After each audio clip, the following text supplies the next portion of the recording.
Welcome to the 2025 NFL Draft. With the 23rd pick, the Green Bay Packers draft a wide receiver, Matthew Golden, wide receiver. He's a very gifted athlete, gifted football player. Wide open and into the end zone is Matthew Golden. When the lights come on, that's when I'm at my best. Just knowing that you got to come out there and you got to compete. I'm coming here to win games and do whatever the team needs me to do. Anthony Belton, one of the world's largest human beings. 6'6", 336 pounds. His nickname, Escalade. Toward the end zone, Savion Williams with the touchdown. Right into the arms of Baron Sorrell. The Green Bay Packers select Baron Sorrell. Everything just happened so fast. Your dream comes to reality. It's just a starting point. It's not there. Really excited about the players we were able to add to our roster. These guys are going to be really good Packers. They're all very, very talented. The wiring of these guys is going to take them to the next level. What a great experience. Some really cool moments. It was pretty epic.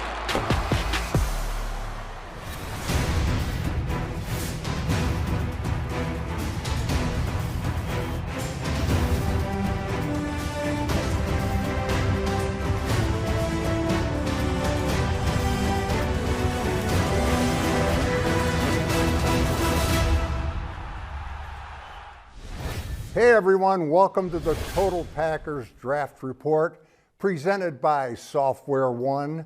Larry McCarren, along with my handsome colleagues from Packers.com, Mike Spofford and Wes Hotkowitz. And Mike, we'll start with you. The Packer draft was what? Fill in the blank. It was phenomenal, Larry. The crowd over 3 days was phenomenal. The execution of the show, the spectacle was phenomenal. And those moments, the announcement of the first-round pick by Mark Murphy, the announcement of the fourth-round pick who is in attendance on Saturday afternoon, just phenomenal.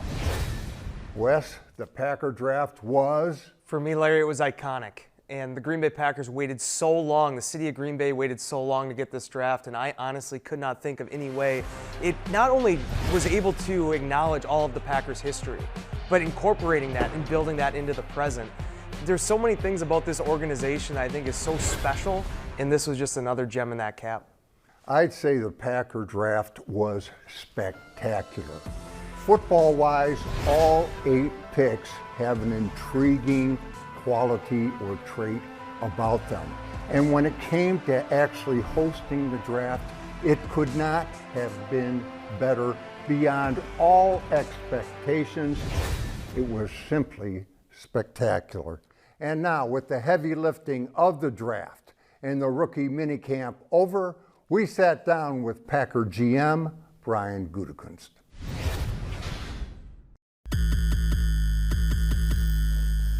Brian, you've had a chance to digest your draft now, kind of examine it inside and out. What do you think? No, really excited about the players we were able to add to our roster. I think these guys are going to be really good Packers and have a chance to really enhance our team. Really proud of our organization, not only how we pulled off what a special draft, but like always, our personnel staff, our coaches, and all the support staff that kind of help us get to this point did such an unbelievable job during the process that I feel really good about it. Let's talk about your first rounder, Matthew Golden. And of course, the headline act there is his 4.29 40. But doesn't that speed and the threat of it affect everything underneath as well? Like a lot of these guys, they're just getting their feet wet with the National Football League, and he's got a long way to go, but we do think he has, not only the physical traits to affect the game, but we also think just who he is and how he works and how he'll fit into our culture. But I do think that speed, it affects everybody around you because you have to respect it.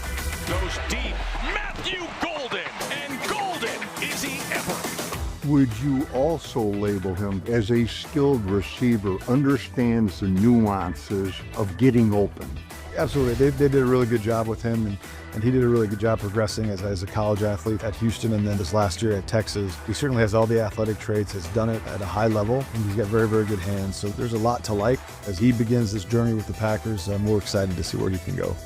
You also selected another receiver, Savion Williams, in the 3rd round, but an entirely different type of player.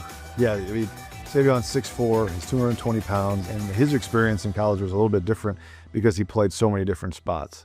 Run it up, run it up, run it up. He's really a running back with the ball in his hands. Not only is he elusive and very, very strong and tough to bring down, he's got very, very long arms and uses them well. The way they used him at TCU was they were just trying to get the ball in his hands as much as they could. And as he progresses in our offense, I think that's some of the things we'll like about him as well. You also drafted 2 edge-type players, Baron Sorrell and Colin Oliver. And again, it seems like another case, same position, entirely different skill sets. Obviously, Colin's a little bit of a smaller guy, but he uses his speed and athleticism. They used him in a variety of different ways at Oklahoma State as well. They stood him up, put his hand down, came off the edge and rushed a passer, but they also used him as a stand-up linebacker. So he'll bring some versatility there, not only on defense, but special teams. And then Baron he's a power guy, and he got better each and every year he was at Texas. He was a glue guy there, a culture guy there, but we think he can be a rugged, powerful pass rusher for us. Men in the backfield by Baron Sorrell. Does he have what you guys in the scouting business call heavy hands? I mean, when he jolts them, do they stay jolted? Yeah, he's got a lot of explosiveness and strength in his body, and certainly he's able to get blockers off balance, and that's one of his traits that he has as a pass rusher. And then setting edges in the run game, I think, is something that he did a very, very good job of at Texas. In the 6th round, you took Warren Brinson, another big guy, 6'5", 315. Defensive tackle type, but even at that size, it looks like he's not just a space eater. He has the athletic ability to disrupt. Yeah, so he's got very, very good length, and he's got very, very good athleticism. So he's able to stack and shed blocks. He's able to get around edges and actually create some pass rush as well. So his skill set is going to allow him to develop nicely in the league. In one of your post-draft press conferences, the talk was about loving football and needing football. There's a distinction, and when it comes to needing football, you're not really talking about the financial end of things. Mm-hmm. You're talking about guys need football because that's who they are. Yeah, that's exactly right, Larry. I think this is a hard game in the National Football League. Certainly, I don't need to tell you that. And each and every day can be a battle. And if you don't have that if you don't identify as a football player and you don't love to be out there, and not only just game days, but the entire process, it's going to be difficult. So those are the guys we're looking for because they want to get here every day. They want to be here in the building. They want to be on the practice field, in the weight room. I think it's really important to have a bunch of guys that really enjoy the entire process, because if we're going to get better as a team, and those guys are going to get better as individuals, they're going to have to do that. Count up there, 1, 2, 3. Yeah. You've been around the NFL draft in one capacity or another for almost 30 years. Will you go away thinking this one was special? And if so, why? I hope so, and I think the reason that I believe that it might be is because I think the wiring and the people we took, and I think they're going to be really good fits here. They're all very, very talented. They all certainly have enough talent to compete and play in the National Football League, but I believe that the wiring of these guys is going to take them to the next level. That's where I'm excited about it. Mike, anything you heard from Brian jump out at you? Well, we've heard and seen Brian over the years double up at certain positions in the draft. And he did that this year at wide receiver and at edge rusher. But as you discussed with him, the 2 wide receivers that the Packers drafted, different types of football players, and the 2 edge rushers that were brought in, different types of football players. The variety of new young players that were brought in during these few days of the draft, really, really intriguing. Wes, how about you? What I really like, Larry, touching on Matthew Golden, the 1st-round pick, Brian mentioning just the path that he's been on. And this is a guy that continually challenged himself, whether it was starting as a 4-star recruit, going to Houston, and then going to Texas. He kept making those steps, and every single level he got to, and finishing up in the SEC, showed that he was a 1st-round talent. A lot to like, obviously, as you had mentioned, the speed, but there's a lot of production that goes along with that, too. Guys, of course, the Packer rookies got their first impression of Packer football and the Packer way over the weekend, and they came away duly impressed. I'm ready to put that helmet on, that yellow on, and go on out there and do what I need to do, man. What you want is on the way. If you can believe it, made it this far for a reason, okay? This is what you want to do since you're a kid, lifelong dream. It's a blessing, so it's kind of good, exciting in that aspect. It's cool, bro. I'm in the NFL. I'm living the dream. I get to play football for fun now. I'm out there practicing in the Green Bay Packers gear. Like, it don't really get better than that. Who that is? Stepping out the crib with a brand new fit on the, yeah, it must be me. Feeling like money, and mama ain't raised no dummy. I'm on the way to the. You just gotta know you belong here. There's nothing holding me back besides myself at this point. I gotta pour into whatever I need to do to get on the field. Being in the environment, just knowing that you gotta come out there and you gotta compete. I'm coming here to win games and do whatever the team needs me to do. The best time of the year is when our players are in the building. More or less, try to get these guys a taste of what's to come. What you want is on the way. Coming up on Total Packers, we've got the vets in town to welcome the rookies. To our rookie class, welcome. And welcome to the best team in the NFL. Plus, we go behind the scenes with Matthew Golden and Baron Sorrell, straight out of a Hollywood movie. For us to get drafted on the same team, man, it's crazy. But you know it happened for a reason. It's just such a surreal moment. Both of our dreams came to reality.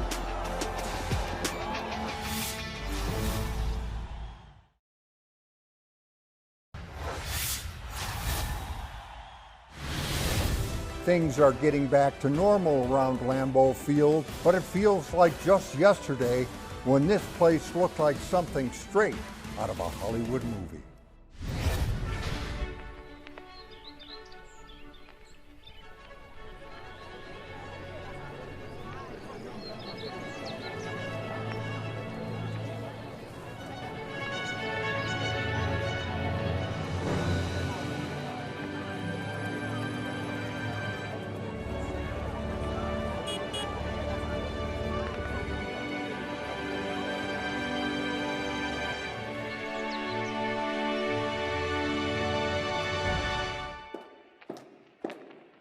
The night before the draft, we was looking outside the city, just talking about football. For us to get drafted on the same team, man, it's crazy. But you know it happened for a reason. It's just such a surreal moment. Both of our dreams came to reality. I put so much work in to get here, so definitely a lot of emotions, anxiety, just waiting. Everything just happened so fast. You're back there waiting, you get the call, and then it's like everything else goes out the window. With the 23rd pick, with the 124th pick in the 2025 NFL Draft, the Green Bay Packers select Matthew Golden, wide receiver, Texas. Baron Sorrell, defensive end, Texas. That feeling was different. You know, I can't even explain the way it felt. And everything is went blank for me. I'm just like, once in a lifetime, man.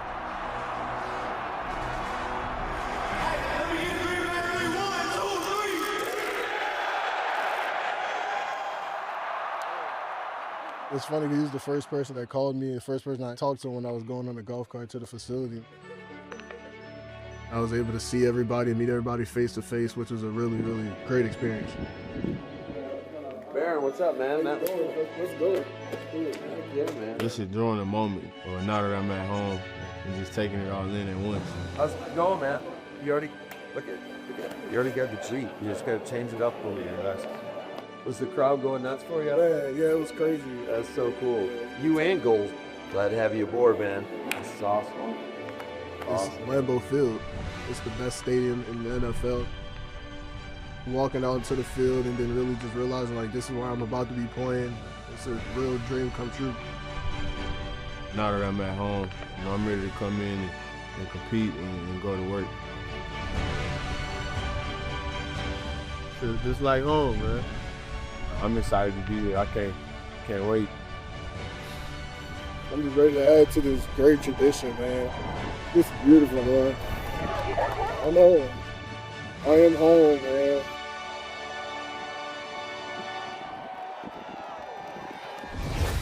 Guys, Matthew Golden and Baron Sorrell have certainly upped the competition level at their respective positions. And Mike, how's that Packer wide receiver room looking other than crowded? Yeah, crowded is certainly a good word for it. We talk about the competition at wide receiver every summer in training camp, but this one really feels like it's going to be something special. The Packers aren't going to get Christian Watson back from his knee injury until sometime later in the fall. But you've added Matthew Golden and Savion Williams to Jaden Reed, Romeo Doubs, Dontavian Wicks, Bo Melton, Malik Heath, new acquisition McCole Hardman. There are only so many footballs to go around. There are also only so many roster spots and snaps on the field to go around. That competition in the wide receiver room is going to be intense. And Wes, with the addition of Barron Sorrell and others, there's certainly a lot of possibilities when it comes to Packer pass rush. 100%, Larry, and as Spaffa even mentioned in the last segment too, I mean, when you have Colin Oliver coming in, in that 240 range, you have Sorrell in the 270 range, those are two different types of body types, and also the type of guys in terms of how they pass rush. And Sorrell, guy that played a lot of football in college, a 3-year starter, was able to come in now and potentially contribute right off the bat. Oliver has played off the ball. You add those type of guys into this equation, yes, you have Rashan Gary, but there's a lot of different types of pass rushers that the Green Bay Packers will be sending at the opposition. On the Packer offensive line, you might say bigger is better. And you might be talking about Anthony Belton, the Packers' second-round draft choice. He's got an aggressive nature about him. When he's coming with bad intentions. You can tell that by his tape DNA, and that was one of the things certainly that attracted us to him. 6'6", 336. They call him Big Escalade, and here's why. Anthony Belton shocks the defender, puts him in reverse, and drives him into the dirt. But can that mountain of a man move well enough to block the shade? You bet he can. Cuts it inside, midfield and more. When it comes to pass pro, you can forget about the belly-to-belly power rush. It's a losing proposition. Middle of the field, touchdown. And when Belton faces upfield heat, he's got the feet and hands to put out the fire. Label the Packer O-line bigger, deeper, and more talented. We want to be big across the front. We want to be physical. We want to be able to overwhelm with size and physicality. So that's what attracted us to him. He's a good football player. He happens to be a huge man as well. Still ahead on Total Packers, we dive into Green Bay's Day 3 selections. I think we helped our football team. We're excited about the guys we brought in. Certainly we increased the competition in a lot of spots. But first, Jordan Love and Rashan Gary have some encouraging words for the rookie class. All right. To our rookie class, welcome to the great state of Wisconsin, and welcome to the best team in the NFL, the Green Bay Packers. Our standard is team first. Whatever's asked of you, you gotta show up, be your best every day here in the building, not just for you, but for your teammates. Putting the team's goals before yours. It's also with feelings. When we're trying to coach you up and get better, don't take it to heart. It's all about the better of the team. You guys can always look to me to be a leader. I'm always push myself. I'm gonna put the work in just like you guys. As a quarterback of the team, I'm always trying to be my best for you guys. Our standard is competing at a high level. I lead by example, and I'm doing the work that you're doing. I'm not going to push you in the direction that I'm not going to tell somebody to push me. Green Bay is a very special place to play in, man. Our fans is the best fans in the league, and you'll see that game in and game out with the support that they bring to us. Lambeau is one of the most special places to play in the NFL too, so I'm excited to be able to see you guys' reaction in the first game out there. See you guys soon. Let's suit up and let's go.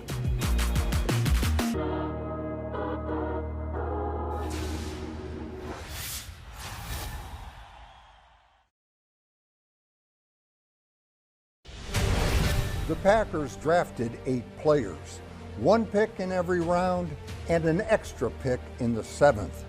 On days 1 and 2, a trio of offensive additions. Now here's a look back at how the Green Bay Packers attacked Day 3. We got a big day tomorrow, a bunch more picks, and the board's looking pretty good, so we're excited about it. The Green Bay Packers select Barron Sorrell, defensive end, Texas. Tackled for a loss by Barron Sorrell. The Green Bay Packers select Colin Oliver. He's going to be wrestled down to Colin Oliver. Warren Brinson, let's go! Really big man that can do a lot of things. He can play up and down the line. Micah Robinson, DB, Tulane. Micah Robinson saw that from a mile away. John Williams, guard from Cincinnati. I think we helped our football team. We're excited about the guys we brought in.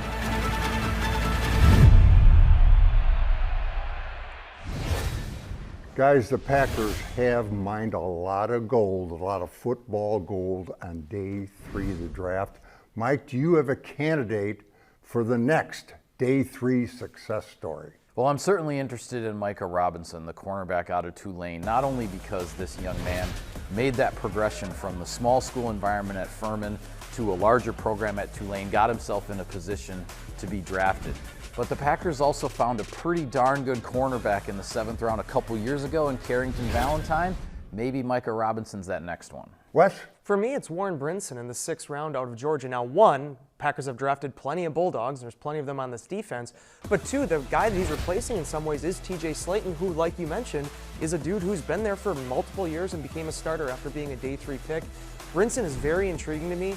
Huge dude, but versatile. A little funny, too. It was interesting talking to him during the media availability, showing a lot of his personality, but can play up and down the defensive line and should be someone that could really fit into what Green Bay Packers want to do.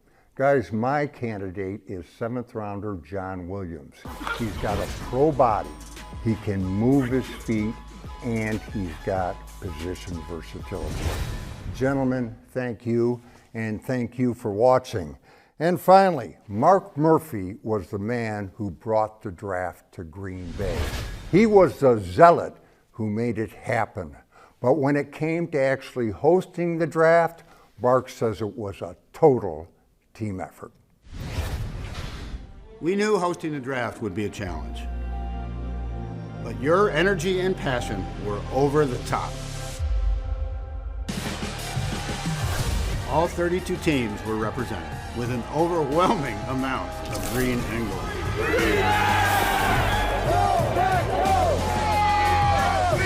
On behalf of the Packers organization, we want to say thank you for showing up on Green Bay's biggest stage today. The draft was a big success because of you. Thank you.